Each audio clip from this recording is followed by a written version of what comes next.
इस वीडियो में दी गई सभी जानकारी सामान्य ज्ञान के लिए है। कोई भी दवा प्रयोग करने से पहले अपने डॉक्टर की सलाह जरूर ले लें।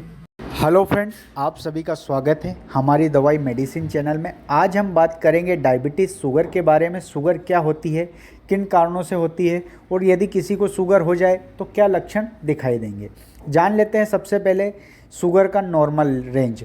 यदि किसी आम इंसान की बात करें तो हम जिसमें शुगर नहीं है, डायबिटीज़ नहीं है, तो उसकी जो शुगर लेवल हम चेक करेंगे तो 80 से 130 तक आएगी। यदि किसी को डायबिटीज़ है तो उसकी शुगर लेवल 150 से 200 और 200 के ऊपर भी रहती है, तो हम डायबिटीज़ पेशेंट मानेंगे। अब हम जान लेते हैं शुगर लेवल शरीर में बढ़ता कैसे है। तो हम खाना जैसे ही खाते हैं वो हमारे इसोफेगस से होते हुए स्टमक में जाता है, स्टमक से इंटेस्टाइन में जाता है, इंटेस्टाइन में एब्जॉर्ब होके खून में मिलता है, ब्लड वेसल्स में जाता है, जो खून के साथ हमारे सेल्स जो ऑर्गन्स है उनको एनर्जी प्रदान करता है, ग्लूकोज देता है, प्रोटीन देता है, एंजाइम्स देता है।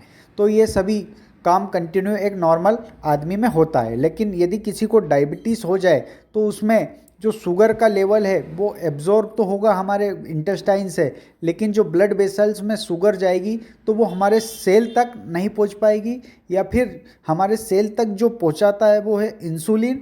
वो इंसुलिन नहीं होगा उस ब्लड में तो वो सेल को नहीं पहुंचा पाएगा। अब हम जान लेते हैं इंसुलिन। इंसुलिन क्या होता है।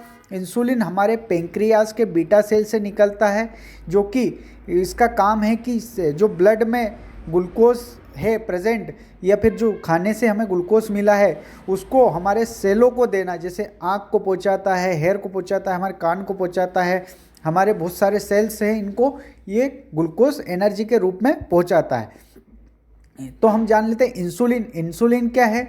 इंसुलिन जो है ये एक हार्मोन्स है जिसका काम ही है कि ग्लूकोज को एनर्जी में कन्वर्ट करके सेल को देना। अब ये इंसुलिन जो है बीटा सेल से निकलता है। लेकिन अब हम जानते हैं डायबिटीज़ कितने प्रकार की होती है। तो डायबिटीज़ जो है दो प्रकार की होती है, एक तो इंसुलिन डिपेंडेंट डायबिटीज़, एक नॉन इंसुलिन डिपेंडेंट डायबिटीज़।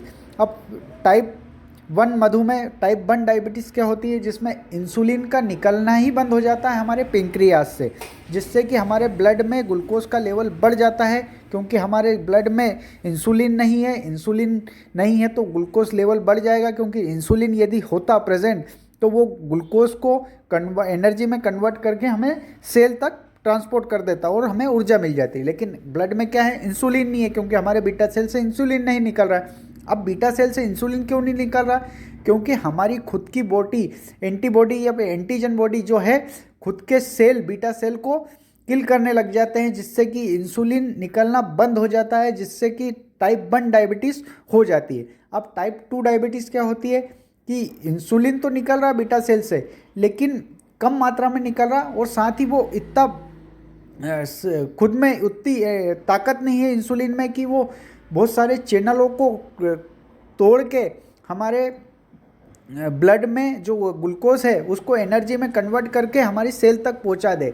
मतलब कहने का ये है कि इंसुलिन कमज़ोर है, इंसुलिन कम है, जिससे कि हमारे सेल में ग्लूकोज को एनर्जी में कन्वर्ट करके नहीं पहुंचा पा रहा। तो ये टाइप 2 डायबिटीज़ होता है। अब हम जान लेते हैं कि यदि किसी को डायबिटीज़ हो जाए तो क्या लक्षण दिखाई देंगे। तो सबसे ज़्यादा उसका मुँह सूखेगा, बाथरूम बार बार आएगी, पेशाब बार बार आएगी, भूख ज़्यादा लगेगी, वजन कम होगा, थकान लगेगी, घाव यदि किसी को चोट लग जाएगी तो घाव ठीक नहीं होगा, घाव नहीं भरेगा, साथ ही वीकनेस बहुत ज़्यादा लगेगी, वह कमज़ोर रहेगा, वह बहुत ज़्यादा डल जैसा हो जाएगा, साथ ही उसको बहुत सारी दिक्कतें हो जाएगी। अभी यदि शुगर का इलाज समय पर नहीं करवाए तो उसमें क्या जटिलताएं देखी गई है शुगर के पेशेंट में। तो हम जान लेते हैं ऐसे मधुमेह के पेशेंट जिनमें यदि समय पे इलाज नहीं किया जाए तो उनको बहुत सारे हृदय के दौरे, साथ ही गुर्दे की बीमारी, साथ ही उसको अंधापन और बहुत सारी गंभीर जटिलताएं देखी गई है। ये सारी समस्या हो सकती है यदि कोई डायबिटीज़ का पेशेंट समय पे इलाज नहीं ले तो। अब हम जानते हैं इसकी बेस दवाई क्या है, जो कहाँ पे काम करेगी और कैसे शुगर को कम करेगी। तो सबसे पहले हम जानेंगे SGLT2। SGLT2 क्या है। SGLT2 एक इनहिबिटर है जिसको कि हम ब्लॉक करेंगे एक SGLT2 इनहिबिटर ड्रग से, जो कि केनाग्लिफ्लाजिन, डापाग्लिफ्लाजिन या फिर इम्पाग्लिफलाजिन, ये जो अभी पेटेंट ऑफ दवाइयाँ हैं, ये अच्छी दवाई है। अब हम जानते हैं SGLT2 कहाँ पे प्रेजेंट होता है। तो SGLT2 जो है हमारे ह्यूमन मतलब किडनी में जो फिल्ट्रेशन होता है या रीएब्जॉर्प्शन होता है, वहाँ पे एक SGLT2 इनहिबिटर प्रेजेंट होता है, जिसको हम डापाग्लिफलाजिन से इनहिबिट करते हैं। अब उसका जो SGLT2 है उसका काम क्या है कि हमारे जैसे ही खाने से शुगर गई पेट में, पेट से गई छोटी आंत में, छोटी आंत से एब्जॉर्ब होके मिल गई ब्लड में, ब्लड फिल्ट्रेशन के लिए किडनी के पास जाता है। तो यदि आपके ब्लड में शुगर का लेवल बहुत ज़्यादा है तो वो फिल्टर करके उसको यूरिन के थ्रू बाहर निकालने की कोशिश करेगा। लेकिन इस प्रोसेस के बीच में भी एक SGLT2 आता है जो कि इसको यूरिन के थ्रू बाहर होने की बजाय इसको रीएब्जॉर्ब करके वापस ब्लड वेसल्स में ले आता है। तो ये कहाँ पे होती है प्रक्रिया, तो ये ल्यूमन में होती है।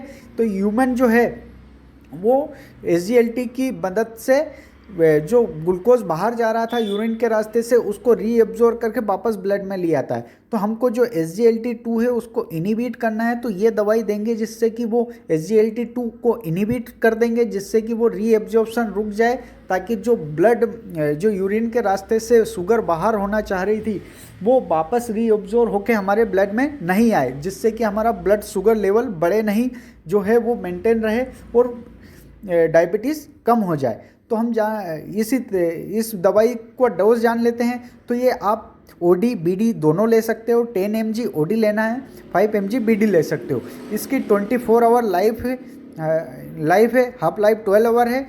और हम जानेंगे कि इसको किन डॉक्टरों को दिखा के ले, तो आप डायबिटोलॉजिस्ट को एक बार परामर्श कर ले, उसके बाद ही इस दवाई का सेवन करें, क्योंकि ये जो है हार्मोनल डिसीज़ है जो कि डायबिटोलॉजिस्ट बहुत अच्छे से ट्रीट करेगा।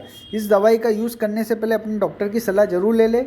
और इसी तरीके के नॉलेज भरे वीडियो देखने के लिए हमारे चैनल को सब्सक्राइब कर दे और वीडियो को लाइक कर दे और बेल आइकन को दबा दे, ताकि आपको नोटिफिकेशन मिल जाए इसी तरीके के वीडियो और कंटेंट के। Thank you so much for watching video. मिलते हैं नेक्स्ट वीडियो में। Tata bye bye.